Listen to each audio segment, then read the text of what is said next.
Bueno, pues como lo prometido es deuda, ya os habíamos anunciado que el primer acto, aparte de los de ayer, de don Miquel como nuestro nuevo obispo, iba a ser este encuentro con la prensa.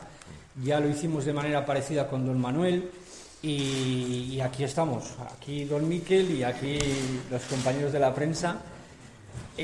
También han estado trabajando intensamente este fin de semana y pues nada, a empezar a conocernos y a tratarnos, y que nos tocará muchas veces estar juntos. Don Miquel, la prensa palentina. Bueno, y sencillo era dar gracias porque he visto que como habéis cubierto la noticia y en un contexto distinto al mío, navarro así de origen, pues tengo una cierta relación con la prensa por los distintos cargos, el proyecto de San Miguel y luego también he sido colaborador de Euskal Telebista en programas, entonces no me siento extraño a cómo hay que situarse y encantado de poder atender las preguntas que podéis hacerme. Sí, bueno, pues le iba a preguntar, Valencia es una provincia rural, hay muchos municipios. Yo no sé si este va a ser uno de los retos que tiene la diócesis en general, en atender a esas personas del medio rural. Cada vez hay muchos pueblos y cada vez con menos habitantes, dificultades a la hora de poder atender en ese medio rural. Será uno de los retos que tenga la Iglesia en general en toda España, pero en particular en Valencia. O sea, que no tendría ningún sentido que el planteamiento que hiciéramos como diócesis no tuviera en cuenta la especificidad de la situación social y poblacional y entonces nosotros somos muy conscientes de que hay regiones, y yo provengo de una donde hay zonas, la zona pirenaica y demás, que tienen los mismos problemas que pueden haber en la montaña palentina, y eso supone para nosotros pues diócesis que son muy dispersas porque son relativamente amplias en cuanto a territorio y con una población que va disminuyendo, y eso supone para nosotros abordar y siempre con el ánimo de las cosas que empiezan. Yo considero, porque yo también soy poblador de un pueblo y estaba en un monasterio en el campo, soy consciente de que hay dinámicas sociales que se pueden ayudar. Cuando hay un planteamiento, cuando hay una esperanza, cuando hay un empuje, ilusión, se pueden revertir situaciones. Yo creo que no se trata de un tema de magia, sino de que si nosotros trabajamos a fondo y hacemos desde la parte que nos toca en la Iglesia un planteamiento no de abandono de la pastoral diciendo los núcleos pequeños son secundarios y vamos a defender como sea los núcleos mayores. La experiencia de la que yo provengo es que cuando se hace un planteamiento pastoral hay que hacerlo de tal manera que nadie salga perdiendo y que lo que se ven como dificultades sean oportunidades, porque el que no haya mucho clero, por ejemplo, es una oportunidad maravillosa para movilizar los recursos que en la Iglesia es la inmensa mayoría, que son los laicos, ¿no? Entonces, con esa filosofía yo creo que la Iglesia puede ser un agente de revitalización, de ánimo, de esperanza de los núcleos que pueden estar como en una situación mucho más delicada. Y por ahí trabajaré. Yosune. Sí, bueno, nada, recién aterrizado, supongo que está conociendo un poquito todo, pero no sé si es pronto o podemos decir que va a tener un mandato, como se suele decir, continuista, es decir, en cuanto a la organización de la diócesis, de los arciprestados, de las parroquias, si cree que tiene que abordar alguna transformación ahí o más o menos va a seguir un poco la línea de normal. Por sentido común, cuando uno llega a un lugar, tiene que respetarlo. Hay una diócesis histórica, una diócesis que tiene unas dinámicas. El otro día reflejabais muy bien lo que yo dije, ¿no? Yo he venido a montarme en un tren que ya está en marcha. De hecho, lo primero que he hecho ahora es el primer decreto de este servicio mío en Palencia, es confirmar en todos sus cargos al organigrama diocesano, porque yo tengo vocación de director de orquesta, pero no de ser el hombre orquesta.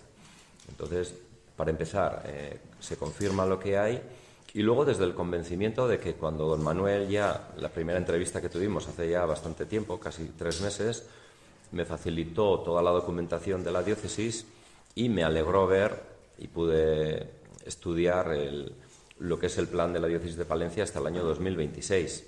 Y los ejes de ese plan, como no puede ser de otra manera, la música de fondo pues es muy parecida a la de nuestras unidades de atención pastoral. Aquí se les llama unidades pastorales, pero yo me siento muy identificado con que, de hecho, en la Iglesia no se trata de inventar, sino que en la Iglesia la originalidad viene de la palabra origen. O sea, es siempre ir al origen del Evangelio, de la Iglesia de los Hechos de los Apóstoles, y entonces las comunidades cristianas pues celebran, anuncian, viven una vida comunitaria intensa y se procura que nadie quede de lado y esquinado en la sociedad. Entonces, la música de fondo, incluso los textos del plan de a 3 años, pues me sentía muy familiarizado, con lo cual yo pienso que la entrada en este sentido va a ser fácil. Luego ya habrá que trabajar mucho y habrá problemas, pero no he visto ninguna disonancia, ni una cosa que yo haya dicho, pues ahora yo en este punto voy a dar un volantazo, para nada. Procede de una zona rural de la montaña, orográficamente dispersa, ¿no? Un poquito aislada, son 15 años allí, es una comunidad de prácticamente, me imagino que todo el mundo se conoce, supone un cambio grande, un salto cualitativo y cuantitativo y también un reto importante, asumir una diócesis bastante más grande. Sin duda, como presbítero, como sacerdote, mi identidad hasta ahora era formar un colegio que se llama presbiterio, en el que nosotros somos los colaboradores junto con los diáconos del obispo. Si es verdad que como llevo más de 10 años con un cargo de vicario episcopal en lo que era la zona vascófona de Navarra, la zona atlántica, en la zona de montaña, el convivir con el obispo de cerca y trabajar aquellos temas que él me designaba para mi zona pastoral, eso sí que es un privilegio y hace conocer el servicio que hace un obispo. Con lo cual, esa cierta naturalidad que tenía yo de trato y confianza con mi obispo, pues eso también es un recurso muy importante a la hora de yo situarme ante lo que me viene ahora. Pero claro, el hecho de ser episcopo en griego significa, literalmente sería supervisor, la traducción literal. Entonces nosotros se nos supone que tenemos una visión, tenemos muy clara la meta, el sueño hacia el que nosotros nos queremos encaminar, pero los sueños solo funcionan si son compartidos. Entonces ahí también estará mi tarea de alentar. Es un tema no de hacer cosas nuevas o de ver cosas nuevas, sino que contando con lo que cada uno ve, porque el supervisor no es el que dice aquí el único que ve soy yo, sino que pregunto quién ve y entre todos cómo lo vemos, lo que el Papa llama sinodalidad. Y entonces yo estoy muy convencido de que esta sinodalidad, que ahora ha aparecido como un elemento nuevo, en realidad compensa lo que teníamos como visión de Iglesia, donde el primado estaba muy claro, la colegialidad quizá también, pero la sinodalidad, que es la tercera pata de la Iglesia, es la que hace que ahora yo me sienta cómodo, porque no es una Iglesia donde el laicado son colaboradores de los curas o del obispo, sino que todos somos corresponsables. Y a mí también me toca despertar en cada uno esa corresponsabilidad. O sea, yo obviamente asumo mi tarea, pero en mi tarea está recordar a todo el mundo cuál es la tuya, y para que entre todos saquemos esto adelante. En términos más generales, está todavía empezando a conocer dónde va a trabajar, ¿no? Pero ¿cuáles son los retos desde su punto de vista que se enfrenta en general a nuestra Iglesia? Y si se puede trasladar pues esto a nuestra zona, ¿no? Hasta o sea, en general, yo pienso que la Iglesia Católica está en el siglo XXI, es heredera de una trayectoria, de una historia, y el problema que tenemos nosotros, y esto lo está poniendo de relieve el Papa Francisco, es que a veces hemos contrapuesto la identidad con la relevancia. Si una iglesia es una iglesia fuerte, siempre tiene que serlo cerrándose al mundo exterior que le amenaza. Entonces yo en mis clases de teología fundamental a los seminaristas, un poquito en broma, les decía que nosotros de jóvenes veíamos un programa que era Barrio Sésamo, ¿no? En el que decíamos que una identidad puede ser o fuerte o débil, y una identidad puede ser abierta o cerrada. Entonces, el drama de la Iglesia es que cuando trabajamos identidades fuertes, el precio que se paga demasiadas veces es que se cierran a la sociedad y al mundo, o que cuando tratamos de generar identidades muy abiertas, estas pueden ser a precio de perder elementos propios que nos constituyen. Entonces, para mí el reto siempre es en la Iglesia cómo tener una identidad muy clara, pero a su vez que esta identidad esté volcada al mundo, porque la Iglesia es para el mundo. La Iglesia no es un reducto de gente, como dice el Papa Francisco, que se consideran puros y que no se quieren contaminar. Y el reto siempre es esta Iglesia en salida, porque la Iglesia existe para evangelizar. Esto ya lo decía Pablo VI. El único sentido que tiene la Iglesia en el mundo es que la buena noticia que ella ha recibido, y como decía también en la homilía, pues las iglesias muchas veces hemos olvidado que la barca de Pedro tiene que salir al mar, porque donde están los naufragios es en el mar, no en la bocana del puerto. Entonces muchas veces nuestras comunidades son pequeñas navecillas que salen de la boca del puerto y como hacen pesca de bajura, ¿no? Entonces la Iglesia tiene que ser pesca de altura, en el sentido de que acercarse a esos segmentos sociales donde la gente lo pasa mal y donde la palabra de Dios se ve como algo urgente. Entonces ahí está nuestro reto: cómo sales y a quién sales y cómo preparas a los que tienen que salir. Por ahí veo. La diócesis de Palencia, lo recomendado ya lo conocerá, tiene un amplio patrimonio, especialmente románico. Recientemente la catedral se están ejecutando muchas obras. Es uno de los principales retos, sobre todo en el medio rural, porque ahí tenemos mucho, la Iglesia tiene mucho patrimonio muy valioso y muy costoso, por otro lado, de mantener. Sí. En Navarra decía uno que somos como un banco tóxico. Tenemos unos activos que en realidad son otra cosa, ¿no? Las piedras, que son la gran maravilla. Yo sí que ahí veo que en la Iglesia española en general ha habido una evolución a bien, porque quizá proyectos tan relevantes como las Edades del Hombre pusieron ahí el foco en que teníamos un patrimonio que se nos estaba cayendo a pedazos y que había que ponerlo en valor. Yo creo que ahora estamos en una fase, capto en los últimos 2, 3, 4 años, por lo que veo aquí y en otros sitios, donde hay ya una preocupación de que el arte, y el arte religioso en particular, está concebido para dar un mensaje. O sea, es un acto comunicativo. Y por eso decía yo ayer, antes de ayer, en mi ordenación, mi consagración episcopal, que el problema del patrimonio es que nosotros podemos tener una mentalidad de tanatorio. Pero qué bonito fue esto, lo que fuimos, cuando esto era algo tan importante, una especie de acento de nostalgia, una especie de restauracionismo, de quién pudiera volver al siglo XII. O sea, una mirada atrás, mientras que ahora veo que en el patrimonio pienso que estamos acertando cuando intentamos que el arte cristiano sea lo que originariamente pretendieron aquellos artistas: emocionar, impactar, cuestionar, anunciar. Ahí hay un acto comunicativo y las imágenes tienen justamente la virtualidad de transportarnos no a la policromía que yo tengo delante, sino que directamente impactan en el corazón, porque esa mirada del ángel que le habla a María también es un anuncio a mi vida. Entonces, pienso que últimamente en el patrimonio se va enfocando, así lo he visto, por ejemplo, en Fromista. Hay proyectos muy bonitos en los que ya el modo de museizar los espacios sagrados, nuestras imágenes, tienen un acento profundamente, en el sentido más noble de la palabra, catequético. Porque una catequesis es una provocación.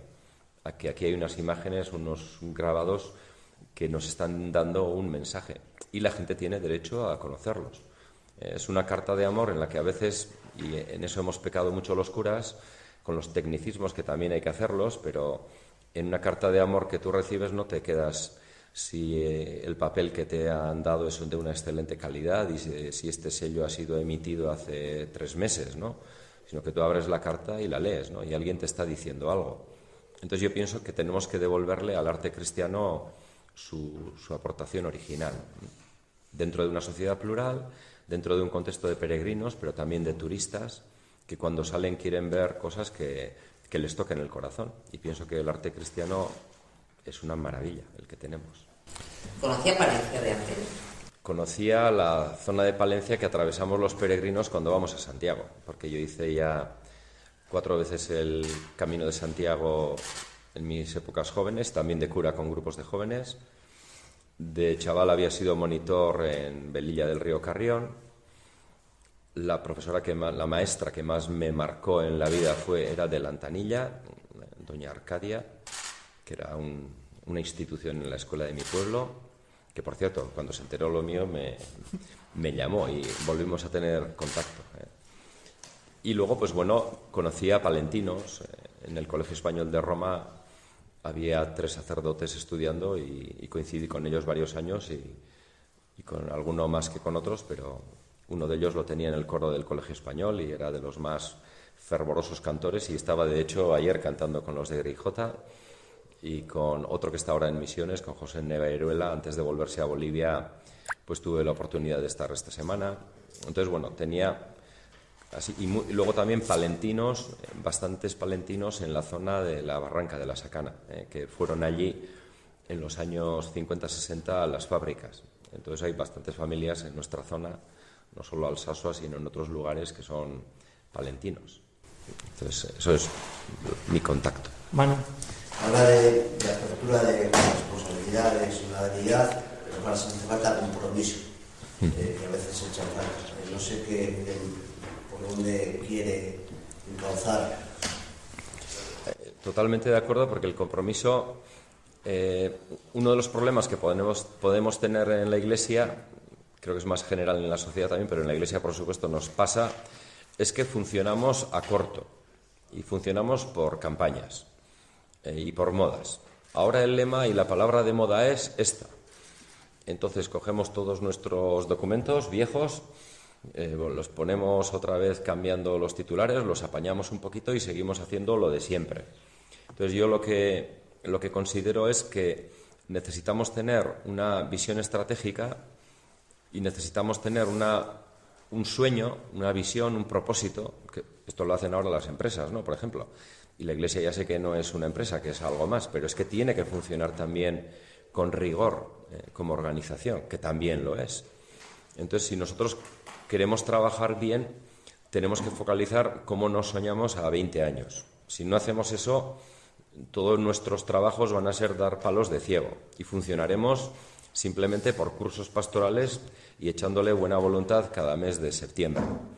Entonces, yo pienso que es un acierto en esta línea el que tengamos un plan a 3 años, y yo creo que ahí tenemos todos que aprender a funcionar con objetivos y luego hacer revisiones, que eso también, por lo menos en mi diócesis, imagino que en Palencia lo hacéis bastante mejor, ¿no? Pero yo como vicario he intentado luchar para que no fueran curso pastoral y todo empieza de cero y todo termina y llega el verano y otra vez empezamos de cero, y no hay una especie de línea histórica donde nosotros revisamos qué fue el año pasado, qué se consiguió, qué no se consiguió y por dónde tendríamos que ir este año.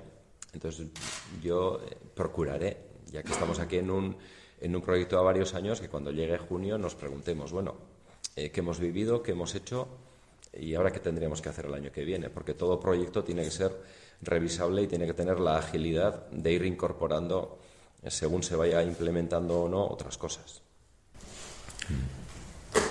Nada, otra cosilla así un poco más casera del día a día, bueno, pues en esa apertura de la Iglesia, cercanía, que bueno, pues parece que usted evidencia una cercanía. No sé si se ha planteado vivir aquí en el Palacio Episcopal o directamente se va a ir, vamos, que sé que se va a ir a la Casa Sacerdotal, pero si no ha habido planteamiento, es decir, si ha sido una cosa más de... Llevo 4 días durmiendo en la Casa Sacerdotal.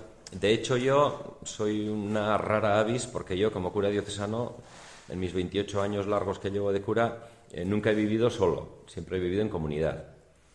Yo comencé como diácono en un equipo pastoral en Leiza, donde vivíamos 3 sacerdotes. Luego fui a Roma, donde en el Colegio Español estábamos ahí más de 100. Luego me tocó estar en el seminario como formador, y ahí también formaba parte del equipo del seminario.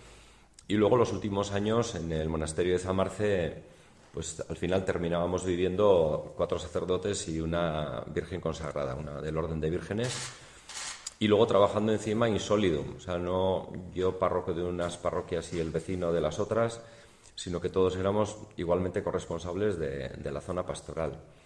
Con lo cual yo, cuando ya me plantean lo de Palencia, yo lo primero que pregunté era dónde vivía el obispo, y entonces mi pretensión es disfrutar de las ventajas que supone vivir en una residencia sacerdotal Y luego también aspiro, y lo quiero decir, para que haya la debida libertad y discreción en mi trabajo, yo quiero que el Palacio Episcopal sea el lugar donde todo el mundo pueda venir y pueda venir con la libertad y la discreción que requiere, porque no todos los encuentros son iguales. Entonces yo quiero manejar los dos elementos, ¿no? El estar totalmente en transparencia en una residencia donde todo el mundo sabe dónde voy y cuándo salgo y cuándo entro, que me parece muy interesante, pero luego también en mis tareas episcopales tener la libertad de actuación para hacer lo que considere o recibir a quien considere. Entonces, el hecho de la residencia de la Virgen de Levanza y el Palacio Episcopal, pienso utilizarlos a fondo los dos. Una cosa, porque quede constancia, yo creo que también es momento de dar gracias a Palencia. Voy a dar las gracias en nombre de los navarros, pues porque el sábado pues estuvieron en una ciudad acogedora, disfrutaron mucho, se llevaron un grandísimo recuerdo de Palencia y esperemos que vuelvan muchas veces. Sí. Sí, de hecho todos me decían eso, bueno, esta vez hemos venido así, pero ya te visitaremos. Como la mitad de la gente que me ha dicho que me visite, yo creo que va a subir el índice de turismo en la ciudad, ¿no? Pero bueno, fue realmente, yo también lo que dice Chomín lo suscribo, ¿eh? O sea, todos los navarros navarros, luego vinieron personas de Madrid, de Albacete, de Segovia, amigos míos, de Barcelona. Vino también el rector de Mont-Saint-Michel en Normandía, vinieron 2 sacerdotes de Cuba. Y la acogida, el modo en el que sois, ¿no? Como muy castellanos, es un carácter que yo creo que a los navarros nos gusta mucho. O sea, sois muy francos, miráis directamente en hito a los ojos y vais en derecho. Entonces eso para mí vale muchísimo, porque eso facilita mucho la comunicación y ver realmente qué es lo que piensa el otro. Y mi familia, de hecho, me decían, qué bien te quedas. También decían a los palentinos, bueno, cuidádnoslo, porque decían, a ver, que ahora nosotros le hemos cuidado bien, a ver qué hacéis vosotros con él. Pero no, realmente han sido unos días para mí preciosos. Y el regusto que se llevaron a casa, todos los que se fueron en coches y en autobuses, me está llegando muchos rebotes de aquello y muy bien, muy bien. Os agradezco de corazón, porque ahí se volcó la ciudad, las instituciones, vosotros, la prensa, la diócesis, por supuesto. O sea, yo pienso que fue todo muy bien. Y esa primera toma de contacto se ha quedado con algo especial, lo digo porque el feligrés no es cuidado, ¿no? Acercarse a decir suerte, que le vaya bien, bienvenido, que es lo que más le ha llamado la atención de esta primera toma de contacto con la diócesis. Bueno, varios detalles. Por ejemplo, cuando se me acercaron a saludar los de las cofradías, pues había un grupo y la media de edad era bastante más jóvenes que yo, ¿no? Entonces yo dije, bueno, pues aquí, por ejemplo, hay un elemento muy, muy importante. Y luego, no sé, por la calle también, el primer día ya en un semáforo me paró un señor y me dijo, Miquel, yo soy el que te escribí el otro día el correo porque mi padre trabaja en el santuario con la ingeniería. Luego fui al banco y salió un señor de la oficina y me dijo, oye, Garmendia me dijo ayer que se encontró contigo, voy a cantar en tu ordenación. Y dije, ¿esto es una ciudad o esto es un pueblo? Entonces yo veo que voy a estar muy identificado y también en eso me voy a sentir cómodo, porque yo he vivido siempre en pueblos y el hecho de caminar por las calles de la ciudad, como el obispo que saluda a todo el mundo, pues voy a estar cómodo. Entonces esa es una de las cosas que yo destaco y valoro también de esta diócesis.